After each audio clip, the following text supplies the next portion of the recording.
right,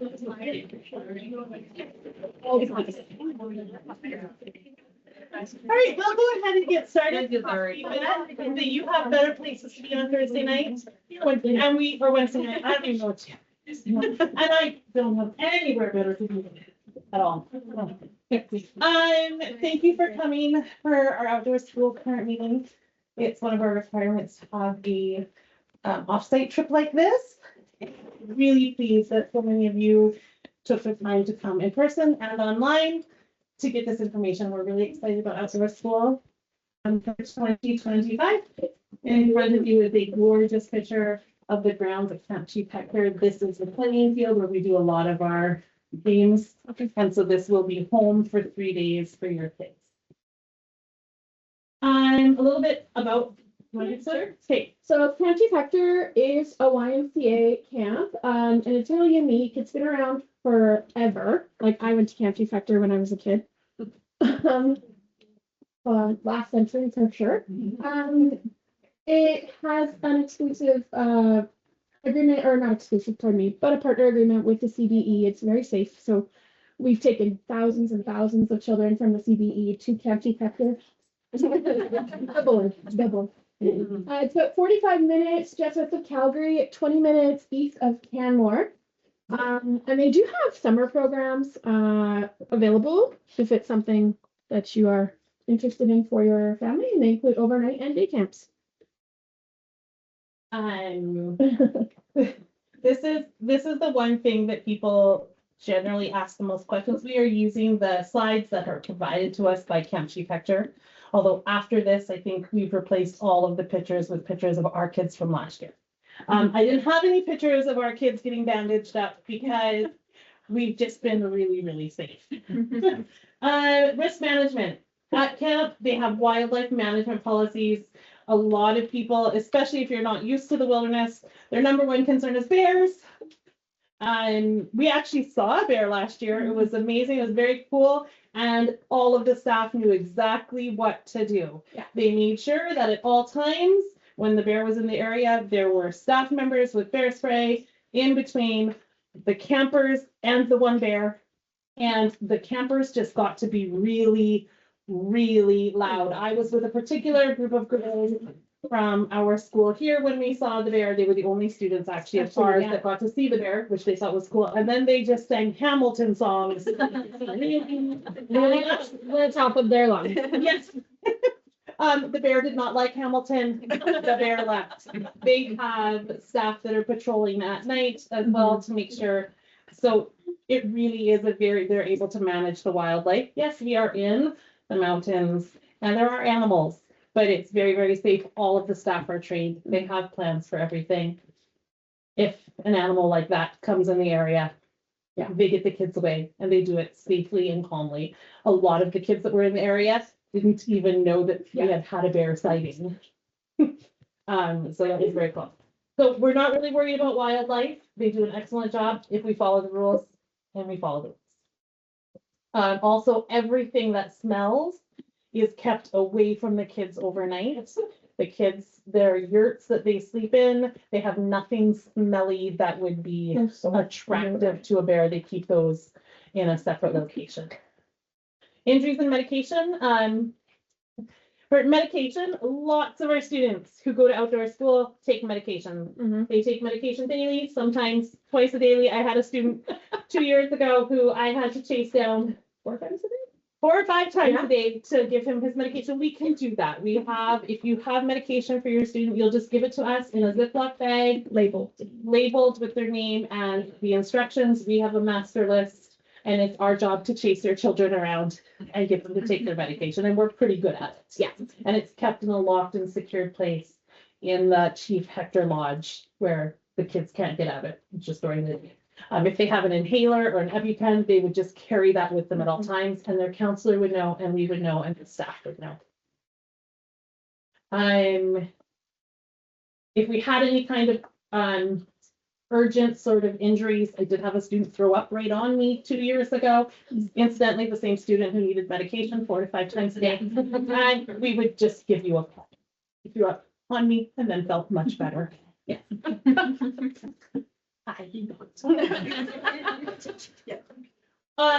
All of the staff that are out there are trained to work with kids your kids' age. This is their jam. They're also much younger and much cooler than us. They are mostly university students who are training to be teachers and all sorts of things like that. They want to work with young people. They have extensive background checks. They have training on how to work with kids. They have training in first aid. They have everything they need, and they work as a team, and they work really, really well together. We've been so impressed with the counselors and the activities staff that we've met over the years at Camp Chief Hector. For sure. Yeah. Yeah. They have their first aid training. Yeah. One time, one of our boys groups broke their counselor. Their counselor did not break them. They took their counselor out to play some soccer in the field, and he fell in a gopher hole and broke his ankle. I had to go to the new one. The kids are fine. The grown-ups not so much. So what's really cool is that our students will be staying in these yurts. This is like it's like the third year for Camp Chief Hector to have the yurts. Each yurt has a wood burning stove inside of the yurt that the kids help to collect the firewood and all that stuff for. And it burns through the night to keep them nice and warm. They are going to need to bring their own like pillow, sheet, blanket, sleeping bags, that kind of stuff. We kind of recommend more the better, rather be warm than too cold. Yeah, although if any of you got to go to Camp Chief Hector or had older children go when it was the teepees, Yeah. the children would wake up with ice on them in the morning, and they really had to have like a -20, like a good sleeping bag. It's not as urgent in the yurt. The yurt retains the heat a lot better. Yeah. That wood stove is very efficient. A lot of our kids say that by the morning they're They're sleeping on top of their wedding. covers. Yeah. So if they don't have a sleeping bag, sheets and a blanket are okay. Will work. In the yurt. It definitely will work Yeah. in the yurt. And each yurt is going to hold 11 students and their counselor. So there's enough bunk beds. I know our kids have compared them to World War II relics. No, but they do the job. So Yeah. Last year, Miss Garner and I slept in a yurt. And Miss Garner was in a very slippery sleeping bag. I'll just share this story, but if she's not here to defend herself. And she fell off of her yurt or her her bunk bed and then got wedged between the wall and the bunk bed. And I just laughed at her. Once again, all these things happen to the adults, never to the children. No.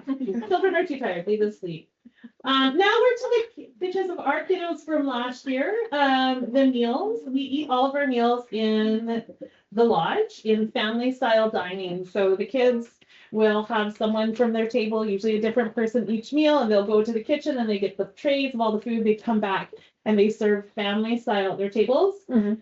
They do an excellent job though of making sure that dietary restrictions. So if you are eating halal, they have a whole halal section of their kitchen. No problem. They can do kosher. They can do nut free. They can do gluten free. We had a student last year who was allergic to gluten and dairy, and they had food for her every meal prepared in a separate place of the kitchen. She went and got a foil wrapped, like saran wrapped tray of just her food. They do a really good job. If you have any dietary restrictions, you let us know. They will make sure that your child has safe, appropriate food to eat. There's lots of food. The kids don't usually go hungry. Sometimes it's not what they would most prefer, but it's good for us to all try that. Laura was trying to get on. She said the link doesn't work. Oh, the link is not working? Link works for 20 other people. I don't know. Okay, Okay. tell her we'll send her the recorded copy. Yeah. Just put her on FaceTime. I can resend it. I'll Okay. resend her own link. The meals are 8, 12:30, and 5:30. So the breakfast one is real fun. They come in real quiet. We like that. Not so quiet at lunch and at supper, and then they get a snack at 8 before bed. And they get to set the tables and they get to clear the tables. And it's one of my favorite times of the day because it's when we have all of our kiddos in one place and I can go in and You go check and check in and hear about what they've done all day. Yeah. The rest of the time we are running around group to group, but it's like when we have all of them at once. So Camp Chief Hector does facilitate and organize our transportation to and from the camp. They will have 2 buses for us. One we usually ship off with all the luggage and the sleeping bags and everything, and the other we pack the kids onto. So they will be organizing all of that for us. I think last year we left around 9:30, something like that, by the time we got loaded up. Just one note that we do have a teacher, one of us will bring our own personal vehicle in case there is any sudden injuries or illnesses or emergencies. And hopefully our car doesn't turn a wheel all weekend or all week, but it's there just in case we need it. So I've only ever had to use Yeah. for a charge vehicle once, and I've been doing this for 19 years. In 2 different provinces at like 3 different camps and many different schools. yeah. We are doing the Eco School program. And we have adjusted it to be a 3-day, 2-night program for grade 6. It's traditionally been a 4-day, 3-night program. We have gone down to 2 nights, 3 days, partly because of cost, partly because I have noticed in the last few years that I was doing the 3-night, that we were great until that 3rd afternoon. And then the homesickness really kicked in, and the behavior that was just like, I can't handle this anymore, I am just overstimulated, really kicked in, and then it wasn't fun anymore for a lot of people. We found this to be the sweet spot. Like, it's just where, especially because so many 6th graders, it's their very, very first time doing something like this. So this is sort of our sweet spot for timing. They get to do things like predator and prey. I really like that one because we become human impact and we get to run around in the forest with children who are cougars or squirrels or deer, and they're all different animals. We do a lot of outdoor skills. Here's a group of our boys last year. They were building a shelter. Yeah. They built shelters. They sometimes learn how to set fires. That was the one where I was like, oh, but they did it appropriately and it seemed very fake. And they learned how the difference between a fire for warmth and a signal fire in case they're ever lost in the, it's not that that would definitely not happen on this trip. Well,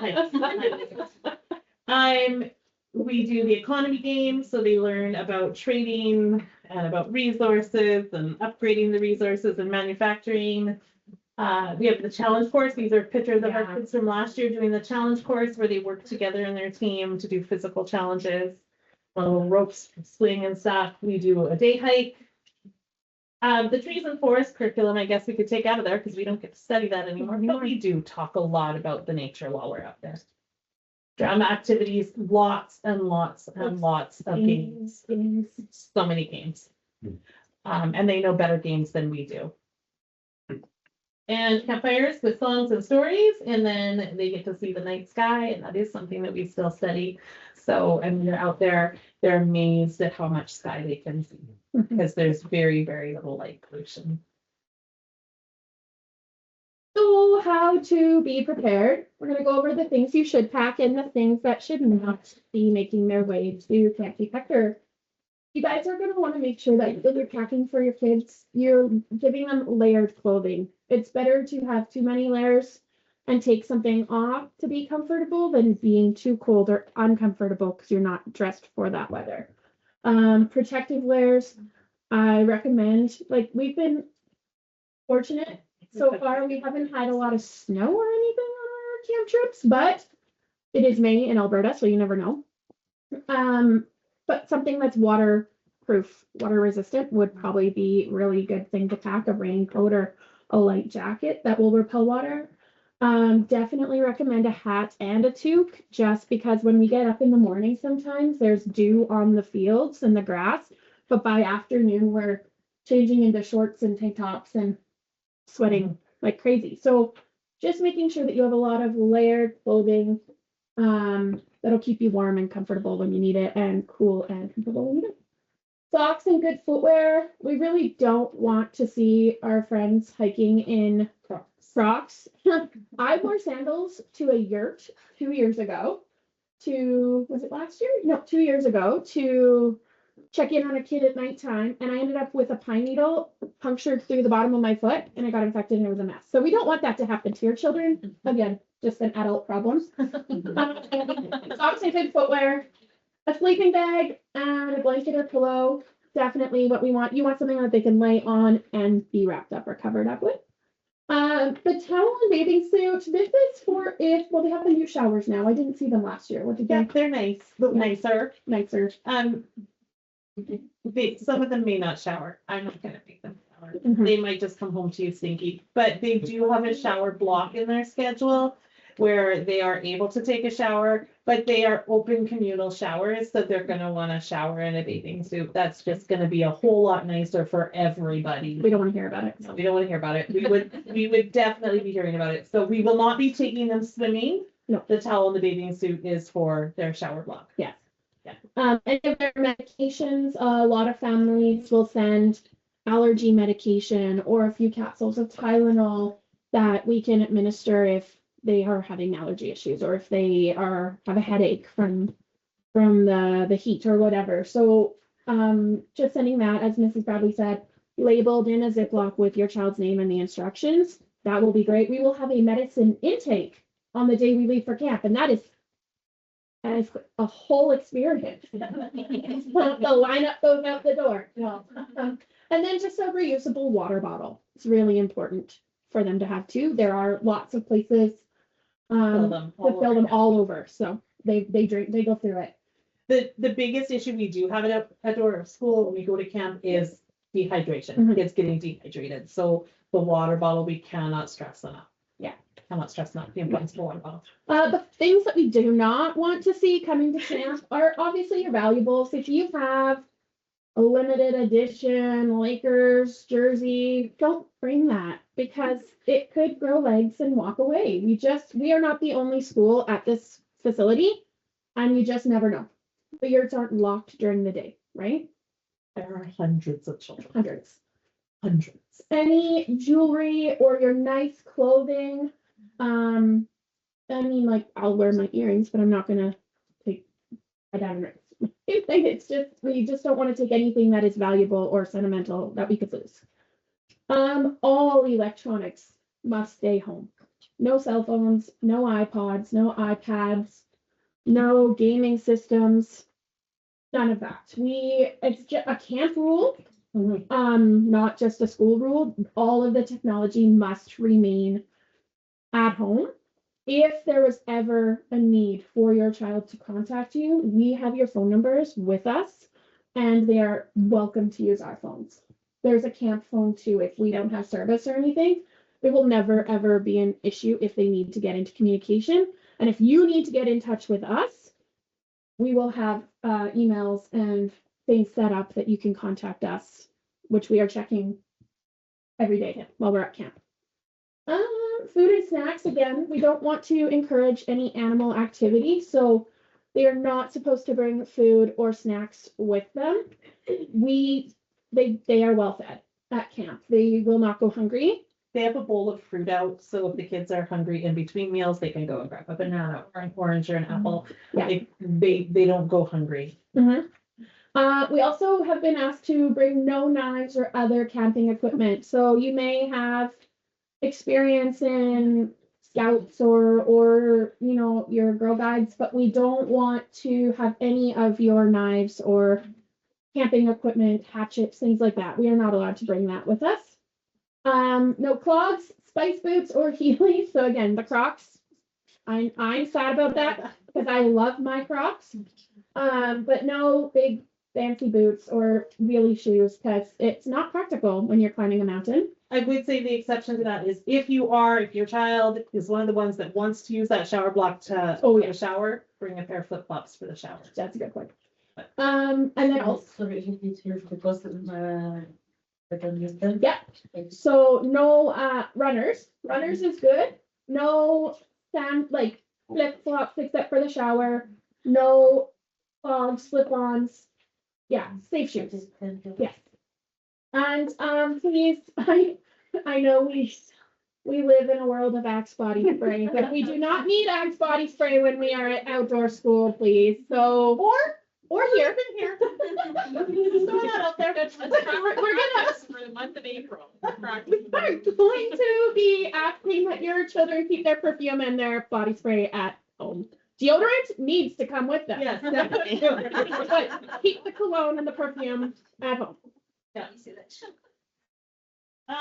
Pricing. Now, this was, I'll be very upfront and honest, a little disappointing to us. We got some new news about the pricing this week. That was unexpected. So the unsubsidized, without any subsidies, it is $320 for outdoor school. And before this year, Camp Chief Hector has had a very generous subsidy package where we were allowed to apply for unlimited subsidies. Any child that needed it, no questions asked, we were allowed to get it. So, I mean, we could have subsidized 100% of our kids. And so when that was happening, what we did is we did fundraising and we knocked down the base cost for everyone. So last year we were able to bring it down to $250 per family instead of $300, I think it was last year. It's gone up in price this year, but also we had unlimited subsidies. This year we got this week an email from Camp Chief Hector that we are only allowed to apply for subsidies for 30% of our students. We suspect that more than 30% of our students are going to require a subsidy. So we made the decision, we have raised $1,900. If we had taken it and applied it to every student, we would have been able to take $30 off per family and drop the cost down to $290. Because we have much more limited subsidies available, we've decided to take that $1,900 and use it to provide subsidies for the families that cannot access the Camp Chief Hector subsidy. So the full cost is $320, but we are very committed to every child from our school who wants to go, goes. Nobody stays home because of money. That has always been our policy. We've had children stay home maybe for other reasons. We've never had a child stay behind because of money. So if the finances are a problem, please talk to Marianne, talk to myself, Miss Hatch, or Miss Bartel. Or Miss Sadler. Or Miss Sadler. We will work between what we have from the YMCA, what we have from our fundraising, going begging to parent council if necessary. One more rush donut day in May. Yeah, we're gonna have one more fundraiser in May. It may change what we do going forward now that this has significantly impacted the financial affordability of camp for future years. But for this year, we are committed. We are going. Your kids are gonna go, even if you can't afford it. Talk to us, and we are gonna work something. We will out. figure it. Okay. Just something that's not on here, but it is in your paperwork.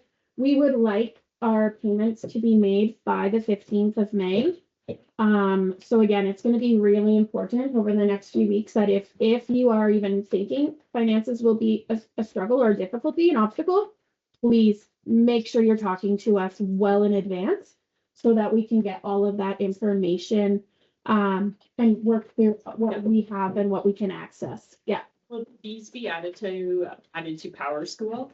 Yes. How will we- So what we do is we add everyone at 320. Yes. And then as the subsidies come in, we change individual, like as we get the request for subsidies, we will change in RICOR what you're paying. Yeah, Mrs. Sadler takes care of that. We have a spreadsheet in here. But we really do need to have all of the payments made by the 15th of May, I think is what we put in the booklet. Just so that we can make sure that we are able to cover the full cost. We have to pay Camp Chief Hector while we're out there. So Yes. we have to pay them by the 29th. Questions. Here's our group from last year. All of our tired, dirty little humans right before we got on the bus to come home. Yeah. I know that was a lot of information all at once, but we've done this quite a few times and we'd love to answer any questions that you have. And if there's questions for online, will you let us know what they are, Miss Hatch? I don't have questions yet. Okay. Okay.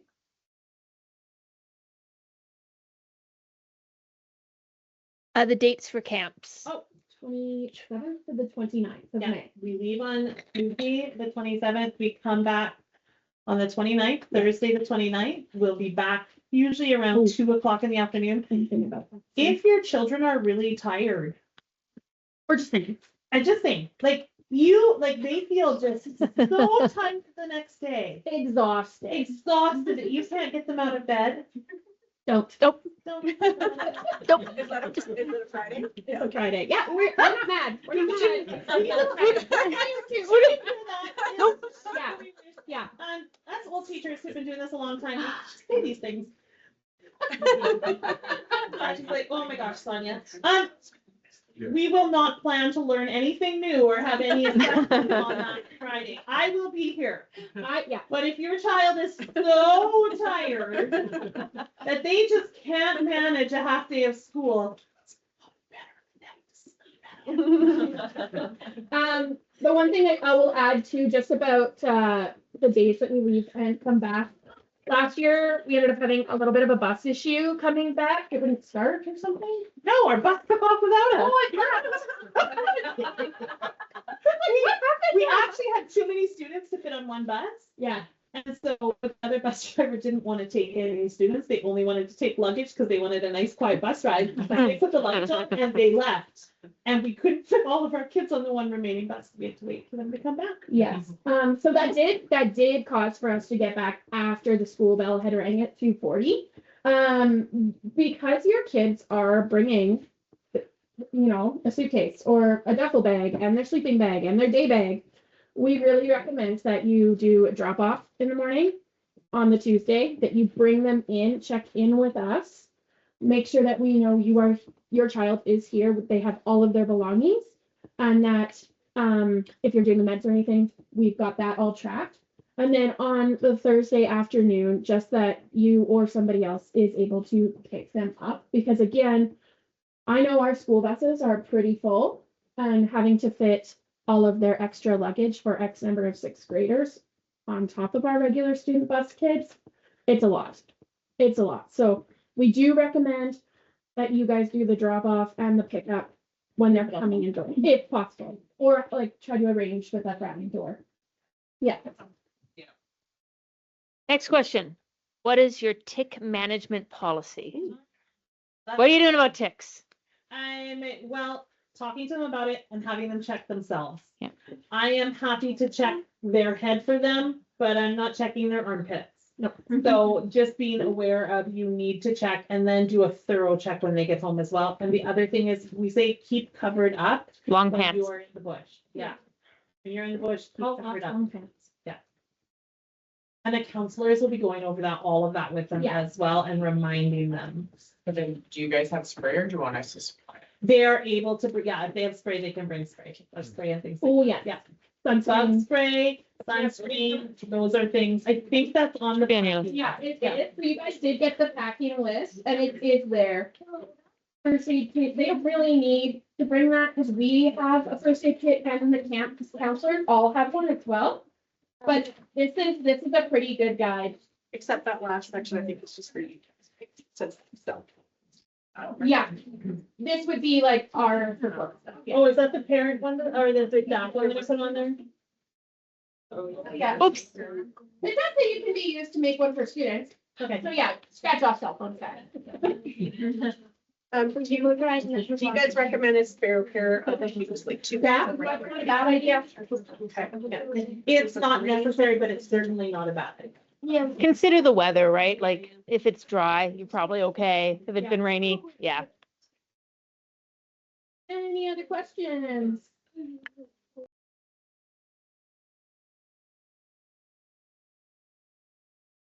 We're so excited to take your kids to camp. We talked about this, we talked them up in grade 5 for this.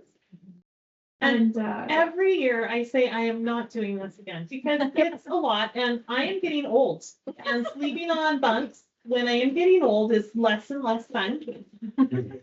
And every year I tell Miss Hatch and Miss Cortell, that's it, I'm done. I'm done. And then I get out there and a kid will look at me and say, Mrs. Bradley, I've never been in the forest. Mhm.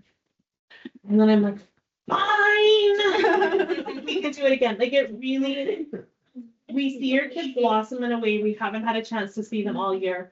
It's so cool to see a kid that really struggles with reading and math be the first one through that challenge course, because they finally get a chance to show us their gifts and abilities in a way that is outside the school setting, which we know is not what works best for every kid. So it's a really beautiful time to see your kids shine, to see them celebrate their friendships, to see them work together. Mhm. It's a really neat.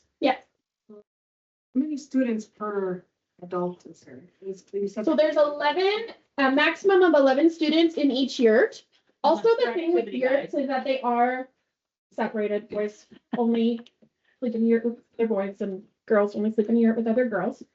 And that's Um, also their activity group. Yes. So there is one activity leader and counselor for each group, but then there are 5 adults from our school going. And we always have one of us at the lodge in case there's an emergency with a walkie-talkie or a cell phone. And then the other 4 of us are out and moving from group to group. Yeah. I am the photographer. I bring my really good camera and take a bazillion pictures so that we have lots of pictures for the grade 6 slideshow. So, but we are out there with the kids. Plus, at anything where they have, like when we're at the challenge course, there are extra instructors from the camp there. So when we're doing the challenge course, there are extra staff there. So our ratio for like, if they're just playing games on the field by the lodge, it's 11 kids and 1 instructor. If they're going on a hike, there's automatically got to be another adult because they have an adult at the beginning and the end of the group. Yeah. So anything that is like increasing the risk, like a hike or the challenge course, they have extra YMCA staff and then we're there as well. Yes. Ms. Bradley, you mentioned that you bring your camera. Yes. Is there a mechanism for sharing some of those photos with families? So I actually do that and I do share pictures. I try really hard to get pictures of every kid on their own so that I am able to give each parent some pictures of their child at the end for outdoors. That's what I was able to do. If your child has a digital camera that is not attached to a cell phone, they can bring a camera. We've had kids bring their cameras, their Instax, whatever. I have a picture in my classroom from a friend a few years ago. But because it would not be able to be a camera attached to it. Yes. Every year we get the kid. My iPad just to use. You're not that dumb. The answer is no.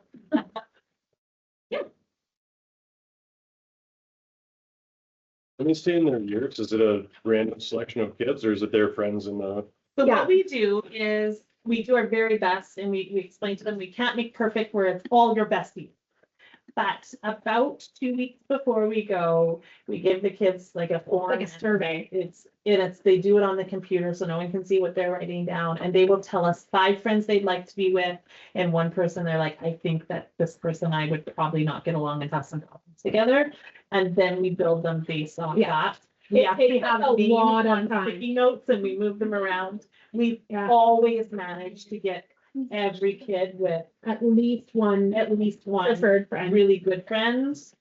So they might not have like, we tell them you can't write down a list of 10 friends. Because that's 11 of you and we need to spread out, but everybody's always got someone they like. Yeah. Good question. And it takes us a long time. Yes. I'll leave. What are the parent volunteers doing throughout all of this? Like, obviously, there's the camp counselors that are. So much because I'm gonna be, no, we do this year have 2 parent volunteers that are going to up our ratios. I'm Jill Swingler, Joshua Young, and we're very excited, especially because we need a man. And we have no male grade 6 teachers. So they will be doing all the jobs that the teachers are doing. What, I missed that. I wasn't paying attention. What am I doing? Fill up with your area. But mostly what you get to do is go and have fun with children. Yeah. Yes, and encourage them to listen to your instructor. Your counselor's over there, you shouldn't be in this bush over here, sort of like that, so. My personal favorite, where is your drink?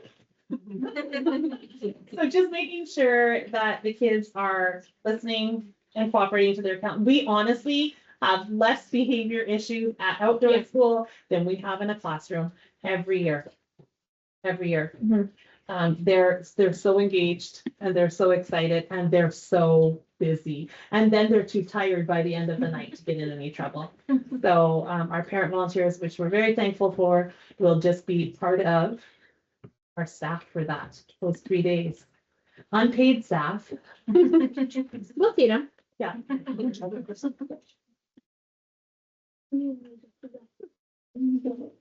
Anything else in the chat? Nope. All right, if you come up with any other questions, we're happy to answer them. And I think our emails are on the sheet. We're gonna send you home with packing list, with the wrong one, sorry about that, the permission forms, the letter. When would you like the forms back? The form May 1st, anytime, like as soon as possible, but my May 1st at the latest, because we have to let the camp, know how many people to staff for, because they've got to organize their staffing list and how many counselors they need to have there. Yeah. So May 1st for that, May 15th for the payment. As soon as you know going to need subsidies, let us know, and we will start working on that. We have some plans. I went down to the office with a little panic attack the other day and said, I just got an email and this is not good news. And Mrs. Bartel was like, it's all gonna be okay. He's always telling me that when I'm having panic attacks. It's all gonna be okay. So it is all gonna be okay. We are gonna make sure that every single one of your children can afford to go to outdoor school. That's really important to us. We don't leave kids behind because of finances. But the sooner we know, the sooner we can put the plans into motion. So if you're able, however much you think you're able to pay, if you let us know that, we will be working on some sort of a plan.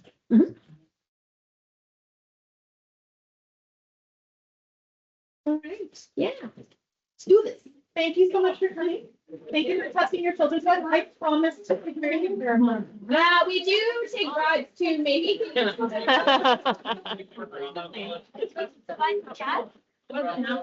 you didn't get your children, I may have it. Thank you for coming. Feel free to email school if you have any questions, and the forms will come home with your kiddos tomorrow. Good night.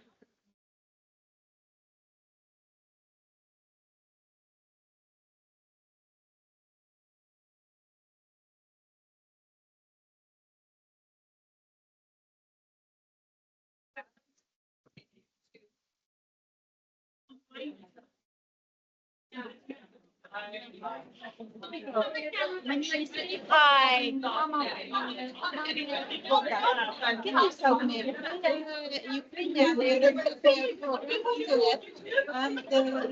year, we when I needed to pay for the some schools. Yeah. Here some charities. I need to pay this year. I need to come to write about with foundation and they say so. Did you? Yep. Did you get a letter from? Let me just close this off, okay?